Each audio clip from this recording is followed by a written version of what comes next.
Our top story tonight, an investigation continues into a fire erupting in Declo at a Declo family restaurant. It's a day the restaurant owners will not soon forget, but they are already looking ahead to the future. KMBT's Ricardo Coronado was at the scene and brings us the story of heartbreak. Yes, a very unfortunate incident for the family. I spoke with employees, residents, and the owners about their plan to move forward and rebuild. I was on my way to work at the school, and my mom and I drove by and we saw flames. It was really smoky outside. We didn't know what it was, so we decided to go around the block. When Brianna Thorne realized the Wick Steaks place was up on flames, there were no words to describe how she was feeling. I was in tears. I didn't know what to say. I was heartbroken. And I still am just in shock that it even happened. Thorne works at the restaurant as well.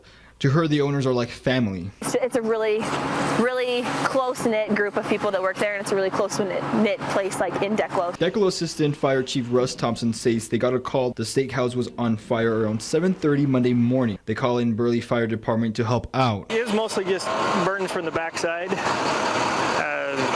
contained to the backside of the building. The department also turned off the power lines for safety concerns. Dylan Wickel is the co-owner of the restaurant and says the back of the building received extensive damage. Back by where we cooked the steaks and the banquet area, it's pretty well burned up. Went up into the apartments. They weren't occupied, but they said it got up in there too. Wickel opened the restaurant this past summer. His plan is to rebuild.